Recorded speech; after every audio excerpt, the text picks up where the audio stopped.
Go big or go home. That seems to be the philosophy the New Orleans Saints used in the 2026 NFL draft, especially starting with first round pick Jordyn Tyson. We'll go through the picks. We'll talk about a day three trade and a couple of undrafted free agents we signed that potentially could be very interesting. I'm Tim. Let's talk Saints. So, first round pick, Jordyn Tyson, number 8 overall. To me, I didn't love this pick, but I didn't hate it either. And it has been kind of controversial, I guess, by some Saints fans. I thought there was better options there. Obviously, Caleb Downs, he was my guy, and made that clear and obvious. He was available, but guys with a little, probably less question marks, maybe at some of the positions in need. I guess that's really the debate. There is no debate how good this guy is. Zero. Anywhere. Shouldn't be, anyhow. And that his ceiling is the higher of the majority, if not all, the receivers in this draft class. I could think of Bill Cowher, Steve Smith, the ex wide receiver for Carolina, Steve Smith, um, Lewis Riddick, the day while he was being drafted, all boiled down to paraphrase this statement. If not for his injury history, he would definitely be the top receiver on the board. Risk reward, yeah, it's about the injury history. And to me, it's really about the last injury, the hamstring issue, soft tissue. Comparatively speaking, Tyler Shuck had a far worse injury history in his college career than Jordyn Tyson. But to be fair, and my cause for concern, Shuck did not have a soft tissue problem like Tyson's hamstring. Doesn't seem to concern the Saints. He talked about how he recognizes, stuff he needs to do, and he's willing to do it to make sure it doesn't become a lingering chronic problem. So everything that the Saints have done since the last 14 months, since they hired Kellen Moore, has earned, at least for me, the benefit of the doubt so far. So I'll keep giving them that benefit until they start doing stuff that makes me pull it back. So when it comes to the Tyson pick, I mean, I'm still not loving it, but I'm still not hating it. I think I'm just kind of holding my breath, crossing my fingers, and saying we kind of need to wait and see. Keeping with the go big or go home theory, uh, second round pick, defensive tackle, defensive interior player, Christian Miller, definitely big, 6'4", 310, was a physical presence in the middle of that defensive line for Georgia the last 2 years. He is a run stuffer, stopper, and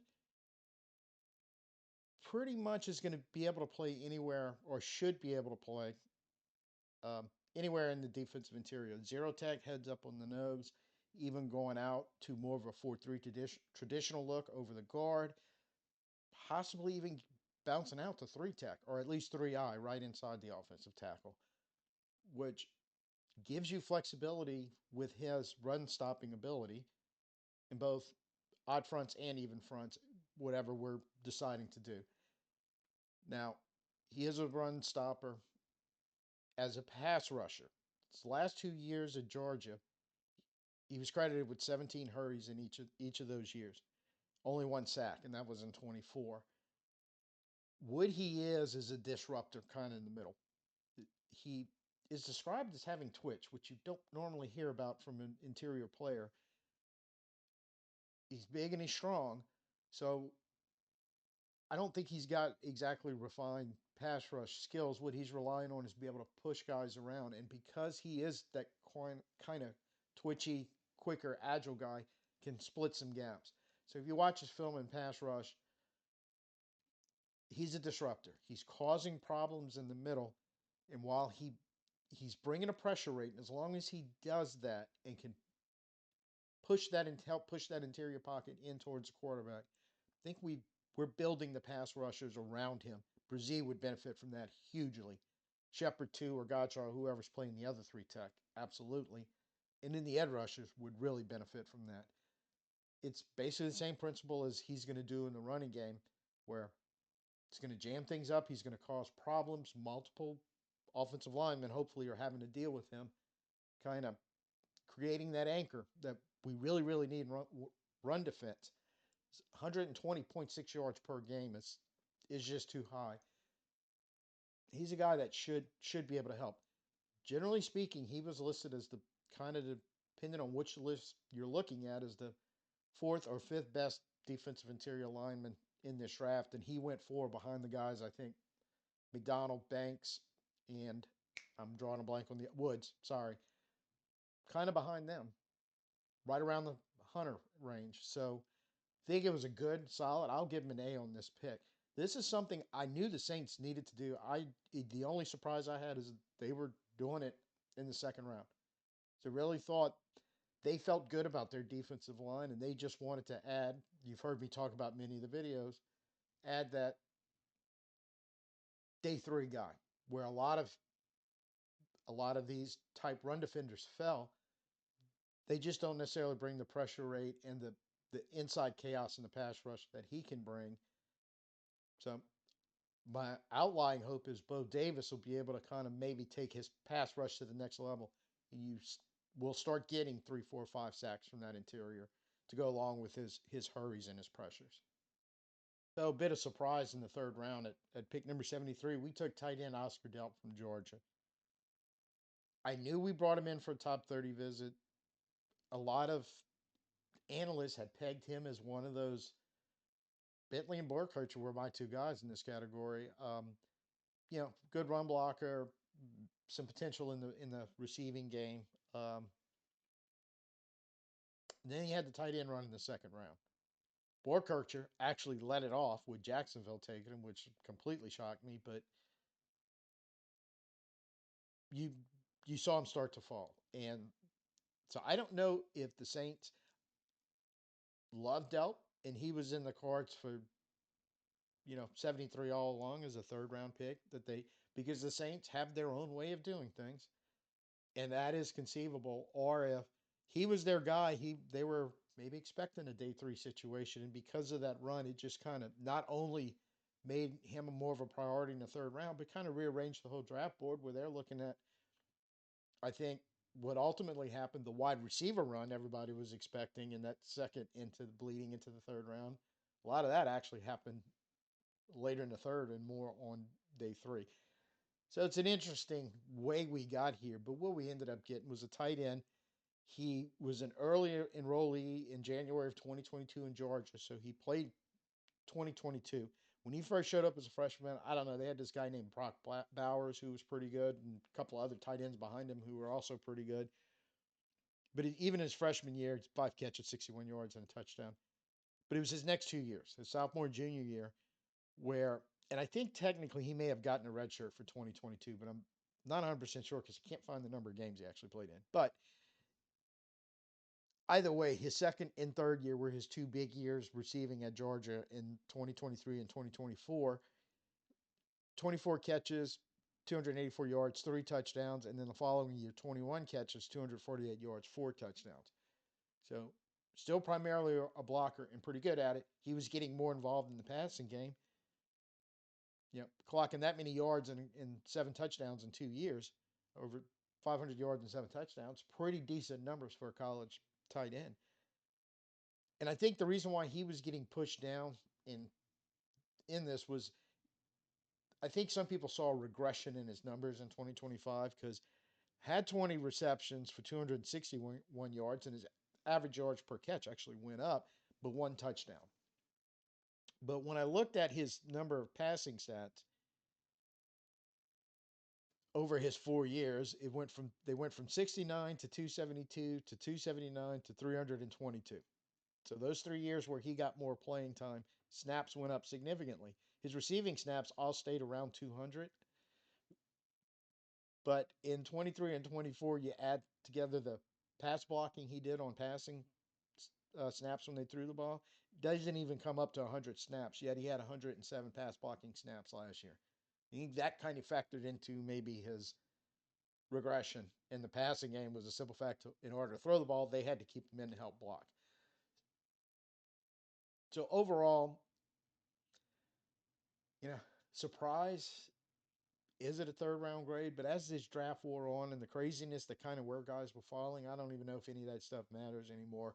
Think in the greater scheme of things, right or wrong, whether this was too high to pick him, think you got a good blocking tight end, which is, I think, one of the things they really needed to bring in, both run and pass protection. Georgia uses them an awful lot, but some real significant upside and athletic ability to go catch the ball and make a play downfield. He could very well be the third or fourth tight end on this team. So I think he's solidly in the mix with Mataval and Welch and Mitchell Payton. Kind of, I always thought they were going to add somebody to that room. Well, there he is, and we'll see how this one plays out. Fourth round pick, 132 overall. Auburn, offensive guard, right guard, basically Jeremiah Wright. Um, this was one of the top, as far as I know, the only guard or interior alignment at all that the Saints brought in for a top 30 visit. 6'5", 348 pounds. Huge dude. In fact, he may be one of the few guys we're bringing in this draft that might need to lose a little weight. But we'll see how that plays out. But big run grading blocker from the right guard spot. Overall, good run blocker. I think most people seem to think he was much better in zone blocking than he was in gap. But, when you get to those duo looks using guards, he should slide right in, be able to handle that. I think he did a lot of that at Auburn, excuse me. Um, it's pass blocking. I mean, it's. I think that's where they're looking at. He needs the most work to improve depth and developmental piece, but I think the general consensus is it's not going to take a whole lot to get him um, up to being a reliable backup and depth piece for you. And then, well, what can you get beyond that? And how long it'll take to get you there is the next part of this. So I know the Saints liked him a lot. Day three guy, I think right here sitting in the fourth, and especially what we're looking at on the interior, pretty good pick. But they met with him. I think in the top 30 visits sends a strong signal of yeah, they're on board with what he does and thinks they can go ahead and get him to where they need him to be the rest of the way. Again, pick 136. Bryce Lance, wide receiver from North Dakota State. Wow. Um, Great pick at 136 overall. Kid's a really good receiver already. Um, with some things, admittedly, that needs to work on. But get those ironed out, and then he's going to become even better. But right now, you're getting an athletic, fast, outside receiver. They can go get the ball, whether it's running with his 4.37 speed under a long pass to catch it for a touchdown, or if he's got to get physical and jump with the defender for the ball, seems to be okay with that. Small school itis, since it's North Dakota State. That's a good program. They'll always play in the best competition that they have at that level because they're always in the playoffs making a deep run trying to win a title. And, think well worth it here. In fact, if we'd have taken him at 73, I stated this in some of the earlier mocks I did, I'd be happy. I think he really is a field stretcher with height and leaping and contested catch ability to go with. Really stretch the defense. If he ever gets to the point where moving around in the slot, where you can use him there in a little more, his route tree maybe not quite full, but there's a lot of really good college receivers that just in the offense they play in, they don't run the full route tree over the course of their career. I think it's all stuff, not a problem. Coach Delp will get that all fixed. He seems to be really good working with receivers. I think you've got a really, really good football player here.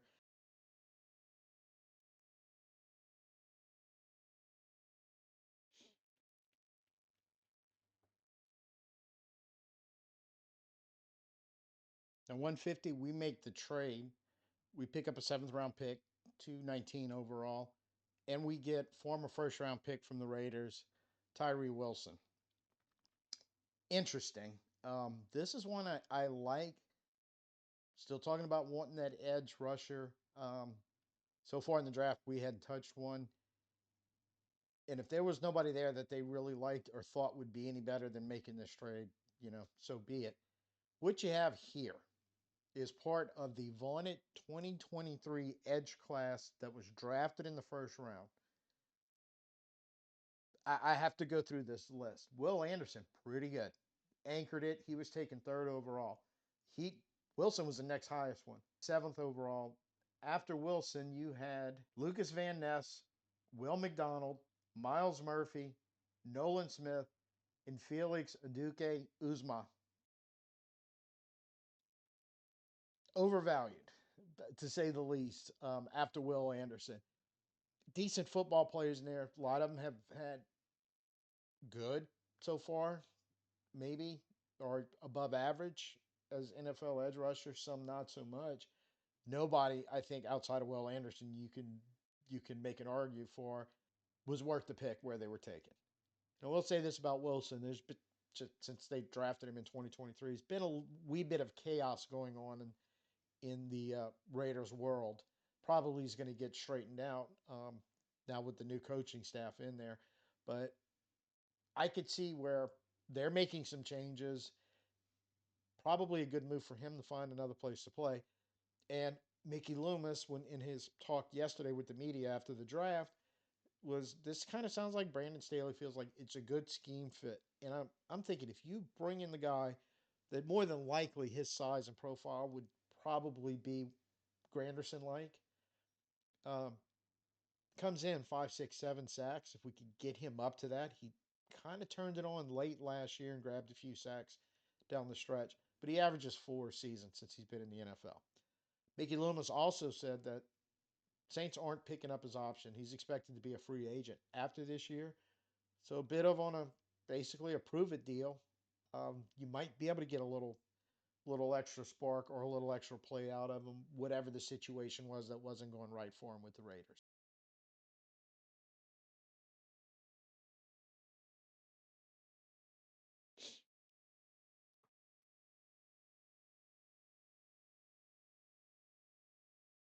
So kind of pulled the next two picks together. Um, round 5 at 172, Lorenzo Styles Jr. Combine phenom with his speed.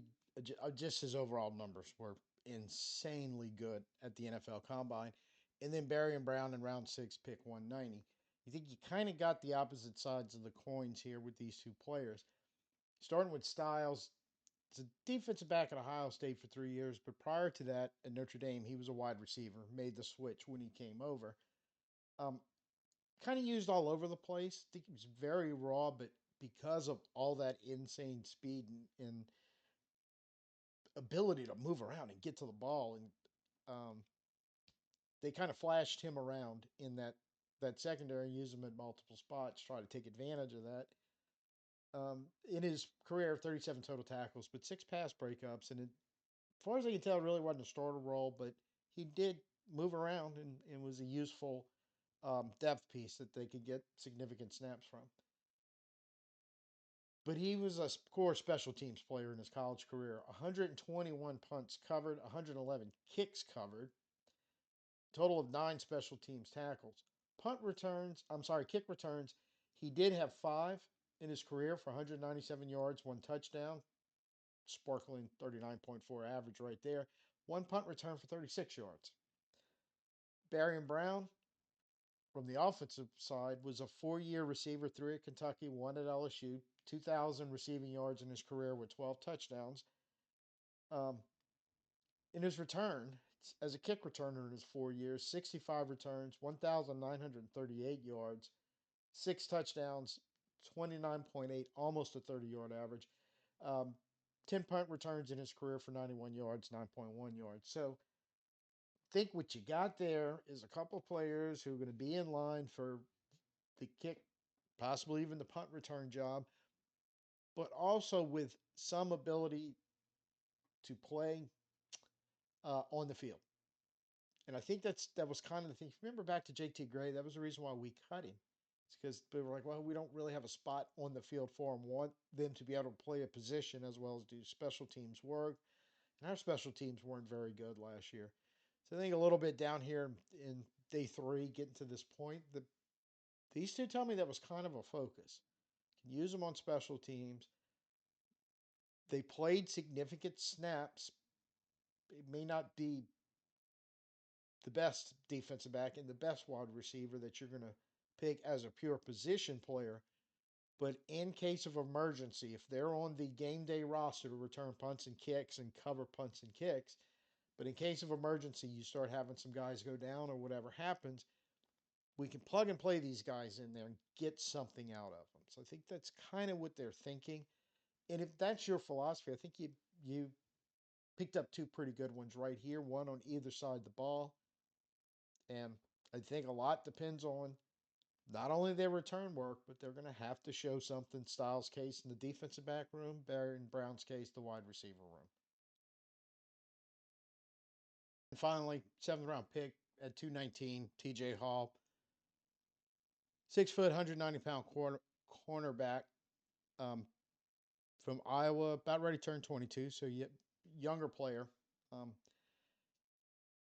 think he kind of falls into the back end of that cornerback class. We talked about this a lot. That there was a number in there that did some things really well, need to work on some other things, and the common consensus was, hey, look, if you can get the other things better, or you know, whether it be by better technique or usage, scheme fit, even whatever it takes, but some of these guys are going to be able to contribute, and you might be able to find the diamond in the rough that's going to someday be an NFL starter. And I think that's where TJ Hall kind of falls into. Um, Seems to grade out really well against coming up in defending the run and run defense, really well in zone coverage. In fact, PFF's grades for 350 corners with snaps, run defense and zone coverage, he's way up there in the top 10% of grades. So I really like what he does there. Man coverage, not so much. Um, and his completion percentage, he limits to 47.6, which is really outstanding, and forced 12 incompletions last year in 11 games. So there's some stuff there to work with, but the man coverage not good at all. Um, Passer rating given up 72.3, 85.2 over the last two seasons.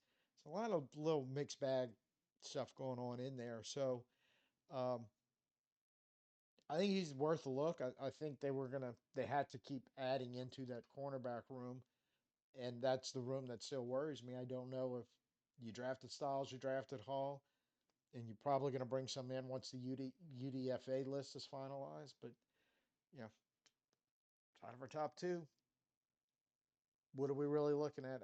Behind Riley and McKinstry, that could be a question mark, and that could linger for a little while longer, even diving back into free agency. We'll see how it goes. But all in all, I think there's a depth, possible development piece here that they took in at 219th in the draft. So again, trying to latch on that diamond in the rough at this point. So that recap was mostly it was completely shot very early Sunday morning following the draft. It's mostly because it really was a weird draft, and I was kind of seeing um, analysis right after picks, like right after the draft ended Thursday night or right after Friday night. And then later on, I don't want to say anybody was retracting anything, but there were some analysts kind of coming back here and there. Some of the stuff I was watching and going, after kind of thinking about it and seeing how everything played out so far as a whole, their line of thinking and reasoning changing somewhat. So I decided, let me just wait and kind of do something similar and just give myself time to process everything to see what I really thought about the Saints draft as opposed to a lot of in the moment stuff. So this is kind of how I'm feeling we're feeling Sunday morning. But one of the benefits is get to wait and look at this is almost hot off the presses by the time I'm wrapping this up for the outro. The undrafted free agent list. Running back, tight end, tackle, defensive edge, and those two are interesting. We'll talk about them in a minute. A couple corners, a nose tackle, another interesting one we'll talk about, a kicker, another defensive tackle, and another offensive tackle. So kind of hitting some of the weaker spots or wanting to add more bodies to particular areas to kind of, going to have to kind of figure some stuff out. The reason why I find Maryland tackle Alan Herron interesting, they gave him a $275,000 guaranteed contract as an undrafted free agent. Kind of tells me two things. One, they really like him, and two, there were other teams really interested. That's money you don't normally see in this the day after the draft. Central Michigan defensive end Mike Heldman. I didn't know anything about him, never really heard of him. But as soon as he signed as an undrafted free agent, there was a lot of um, kind of chatter on Twitter about him. Brian Baldinger, cut a little piece showing some of his clips, saying you got a really good player here. Uh, RAS score came out. It's really good. He's really athletic. Think kind of just a general gist I'm getting. Central Michigan, yet another smaller school that you know. So he goes undrafted. He's getting a shot with the Saints. Interested to see how that one plays out. And of course, no surprise to me, and I don't think to anybody, they're bringing in another kicker. Look, Charlie Smith hit some big kicks for us when he finally got the job last year, but he had a couple misses too that were problematic for lack of a better word. So a little competition, and Chipley's a pretty good college kicker. So we'll see how that one goes out. Even more breaking news after this, just right before I sat down to finally shoot this and finish, the Saints signed another defensive edge, Anthony Jennings, um, last 5 years with New England. His backup, he's probably equatable to another Chris Rumpf type or a Tyree Wilson. So we know who our top two are, and there's going to be a room full now of some veterans. And of course, Fadil Diggs coming back, try to figure the rest of it out. But I'm thinking never say never. And Mickey said this, you know, the trade for Tyree Wilson doesn't close the door on Cam, but the door may be closing on bringing Cam in and any of the other big name free agents behind him, like a Joey Bosa, maybe closing the door on that too. So apparently, they like the room as they're building it, but we'll see. That could change in the near future, if not sometime in the future. So what we got. Um, I really think this is a go big or go home draft in a lot of different areas. I really do. So not only in some risk reward or I think Tyson and Delp kind of fall in those categories, or big time defensive tackle, big time guard, as in both of them have size and strength, to big wide receivers, one of them that can run really, really fast. Actually, two of them that can run really, really fast. So big's the key. We'll see how it all plays out. Saints right now have my benefit of the doubt, and I'm not going to pull it back, like I said, till they give me a reason to. But so this off season, just going to kind of sit back and see how all this plays out. So first time here, please hit the like, share, subscribe.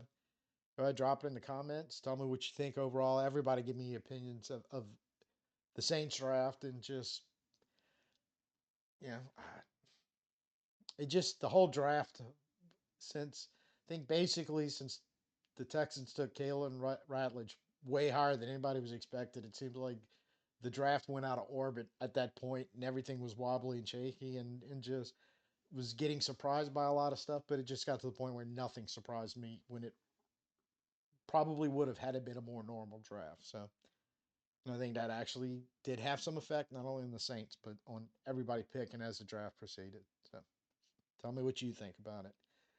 Lastly, I'm probably going to be taking a little bit of a time off. Uh, very tense the last few days, and then all the build up leading up to the draft. So need a little bit of a break, but if something pops or some reason that we need to get sit down and talk about something, yeah, obviously I'll be here. So till I see you next time, I'm Tim. Peace out and who dat.